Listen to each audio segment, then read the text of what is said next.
भाग 1 शुरू करेंगे, जिसमें हमारे अनुच्छेद 1 से लेके 4 तक है। ठीक है ना। हमारे संविधान में लगभग 25 भाग हैं। शुरुआत में 22 थे, अब 25 है। उनमें से हम आज पहले भाग को शुरू करेंगे और इसमें जो आर्टिकल्स आते हैं आपके 1 से लेके 4 तक आते हैं अनुच्छेद हमारे। इसमें हम सबसे पहले अनुच्छेद 1 की बात करेंगे। अनुच्छेद 1 क्या कहता है आपको? 1 ये कहता है कि इंडिया अर्थात भारत राज्यों का एक संघ है। सही बात है कि जो इंडिया है अर्थात भारत राज्यों का एक संघ है। शुरुआत में इंडिया नाम को ले, भारत को ले, इस पर थोड़ी चर्चा हुई थी और दोनों नाम को आपके संविधान में इंक्लूड कर लिया गया था और आपका इंडिया भी लिखा है संविधान में और भारत भी लिखा है। पर ज्यादातर हम भारत का यूज देखते हैं, मिलता है लिखा हुआ हर जगह। तो इसमें फिर यूनियन आता है और फेडरेशन आता है। इन दोनों शब्दों को हम थोड़ा सा समझेंगे क्योंकि यूनियन और फेडरेशन में थोड़ा सा डिफरेंस है। यूनियन का मतलब है संघ, फेडरेशन का मतलब है संघ ही होता है हिंदी में। और लेकिन इनमें अंतर क्या होता है?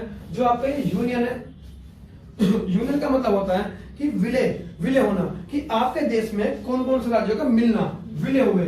इसका मतलब होता है फेडरेशन का एक समझौते के तहत मिलना।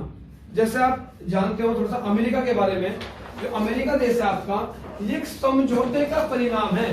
अमेरिका देश आपका एक समझौते का परिणाम है। इनके राज्यों ने आपस में बैठ के क्या किया था? कोलैबोरेशन किया था, समझौता किया था। उस समझौते के तहत इन्होंने अपने आप को जोड़ा था और एक राष्ट्र की ताकत के रूप में उभर के सामने आए थे। पर लेकिन जो इनके राज्य हैं जब चाहे जब अपने देश से अलग हो सकते हैं। पर जो यूनियन है, जो यूनियन शब्द है, ये क्या कहता है कि जो भारत के अंदर एक बार कोई राज्य विलय हो गया, उसमें आके मिल गया, तो वो कभी भी अलग नहीं हो सकता। आप राज्य तो छोड़ो, उसका 1 इंच जमीन भी अलग नहीं हो सकती। वो आपके जो राज्य भारत के अंदर इंक्लूड हो गया। यूनियन का मतलब ये है। आपके भारत में आपको पता हो कि एक ही नागरिकता है, पर अमेरिका के अंदर 2 ही नागरिकता है। राज्य की अलग है, स्टेट की अलग है और पूरे अमेरिका की अलग है। जैसे कोई व्यक्ति होगा, कोई निवासी होगा, वो क्या कहेगा? मैं अलास्का का भी नागरिक हूं और साथ में यूएसए का भी नागरिक हूं। पर आपके भारत में जैसे आप यूपी में हो तो आप क्या कहोगे? भारत के नागरिक। बिल्कुल, यूपी के निवासी और भारत के नागरिक हैं हम। इस चीज को इस तरह से डिफाइन करो मैं, ठीक है ना। तो यूनियन फेडरेशन में ये अंतर है। आपको ध्यान रखना है, आप यूनियन, आपका देश यूनियन है। हमारा भारत ही एक ऐसा मतलब यहाँ पे लेकर नागरिकता ऐसे और भी जगह और ये चर्चा करेंगे, बाद में सब चीजें बताऊंगा। फिलहाल ध्यान रखो कि भारत आपका यूनियन है और फेडरेशन का मतलब क्या है? यहाँ पे ये समझौते के तहत बना है। ठीक है। आपको अनुच्छेद 1 एक चीज में बताता है आपका कि जो आपके राज्य हैं उन्हें 3 श्रेणी में बांटा गया है। राज्यों के क्षेत्र में, संघ क्षेत्र में और अर्जित में। ठीक है ना। जो आपके भारत के राज्य हैं उन्हें 3 श्रेणी में बांटा गया है। राज्य, स्टेट, संघ माने यूटी, यूनियन टेरिटरीज, और अर्जित माने जो नए हम अर्जित करेंगे, जो हम नए अर्जित करेंगे उनको भी आपके भारत में शामिल किया जाएगा। ये संविधान का अनुच्छेद 1 बताता है। ठीक है। फिर आपका अनुच्छेद 1 एक चीज और बताता है कि आपको अगर अपने राज्य के बारे में जानना है, सपोज करो आप अपने राज्य के बारे में, अपने देश के बारे में, उसके हर एक राज्य के बारे में जानना चाहते हो, केवल यहाँ पे क्या किया गया? विनिर्दिष्ट संघ राज्य क्षेत्र। मतलब क्या कह रहा है अनुच्छेद 1 क्या कहता है कि अनुसूची 1 के अंदर जो भी निर्दिष्ट है, विनिर्दिष्ट संघ राज्य क्षेत्र है, वो वहां पे हमने लिखे हुए हैं। इसको वहां पे फॉरवर्ड कर दिया गया। मतलब ऐसा समझो आप कि अगर आपको डिटेल नॉलेज चाहिए अपने संघ राज्य क्षेत्र के बारे में, तो इसके लिए आपको अनुसूची 1 को पढ़ना होगा। अनुच्छेद 1 तो कहता है क्या कहता है कि अनुसूची 1 में संघ राज्य क्षेत्र है हमारे, पर लेकिन इसको हमें डिटेल से जानना है। अगर कोई भारत को जानना चाहता है, उसके राज्यों को जानना चाहता है, कितने उसमें राज्य है, कितने केंद्र शासित प्रदेश है, उनका क्षेत्रफल क्या है, तो वो सब चीज कहाँ लिखी मिलेगी आपको? अनुसूची में। जिस प्रकार से आपके संविधान के अंदर 22 भाग है, मतलब 25 है, शुरुआत में 22 थे और अनुसूची 12 है, तो इस भागों की तरह अनुसूची भी है। तो पहली अनुसूची के अंदर इनके बारे में लिखा है। मैंने पहले भी आपको बता रखा है कि जो अनुसूची प्रथम है वो संघ राज्य क्षेत्र के बारे में बताती है। ठीक है ना। उसको डिटेल से जानना तो हमें इसे देखना पड़ेगा अनुसूची प्रथम में। फिर आपका अनुच्छेद 2 द्वितीय क्या कहता है? नए राज्यों के प्रवेश, नए राज्यों के प्रवेश के बारे में बताता है कि अनुच्छेद 2 कहता है आपके भारत के अंदर कोई नया राज्य मिलना चाहता है तो वो कौन सा आर्टिकल पावर देता है भारत को? आर्टिकल 2 देता है। इसका एग्जाम्पल है हमारे पास सिक्किम इसका एग्जांपल है। और आपको पता है सिक्किम मिला था 2 संशोधन से आया था, वो 35 और 36, ये दोनों संशोधन आपके सिक्किम से जुड़े हुए हैं। किससे जुड़े हुए हैं? सिक्किम से। पर लेकिन अनुच्छेद 2 कहता है नए राज्यों के प्रवेश के बारे में। बहुत इजीली समझ लो, नए राज्य जो आपके भारत का अंग नहीं है, आपके भारत का हिस्सा नहीं है, उसको हम प्रवेश करेंगे भारत के अंदर, तो वो आर्टिकल 2 के अनुसार आएगा। ठीक है। फिर अनुच्छेद 3 क्या कहता है? नए राज्यों का गठन, वर्तमान राज्यों के क्षेत्र, सीमा या नामों में परिवर्तन। बड़ी सिंपल भाषा में समझ लो कि जिस राज्य का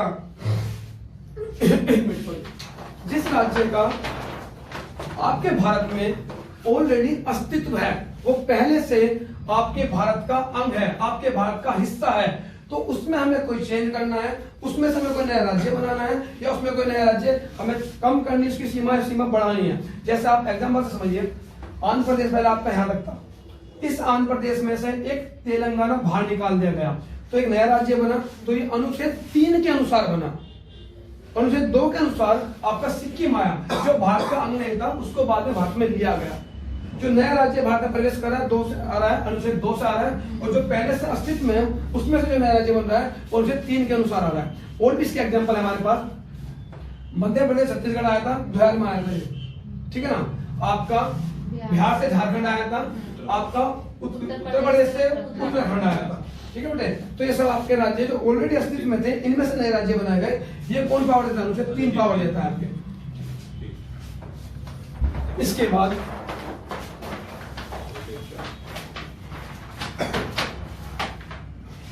अनुच्छेद 4 को समझेंगे हम, इसे समझना बहुत जरूरी है यहाँ पे। अनुच्छेद 4 क्या कहता है? आर्टिकल 2 और आर्टिकल 3 के परिवर्तन आर्टिकल 368 के तहत संशोधन नहीं माना जाएगा। मतलब इसे सिंपल भाषा में समझ लो, आप ये कहना चाह रहे हैं, आपको पता हो जब आपके संविधान का निर्माण हो रहा था, संविधान को बनाया जा रहा था, उस समय इसमें एक आर्टिकल जोड़ा गया था 368 भाग 20 में। किस में था? भाग 20 में 368, ये 368 था। इस आर्टिकल ने संविधान को पावर दी, या संसद को पावर दी, किस चीज की? आपके संविधान में संशोधन करने की, चेंज करने की। संशोधन को आप इजीली समझ सकते हो कि अगर आप अपने नोट्स बना रहे हो, इन नोट्स में आपको कुछ ऐड करना है नया, या इनमें से कुछ हटानी है, उसे हम संशोधन बोलते हैं, परिवर्तन बोलते हैं। तो यही आपका अमेंडमेंट कहलाता है, ठीक है ना। और ये कौन देता है? पावर 368 देता है। आपके संविधान में कोई भी चेंज हो रहा है वो आर्टिकल 368 के तहत होता है। तो इस चीज को समझ लो, ये डाउट क्लियर है सब चीजें।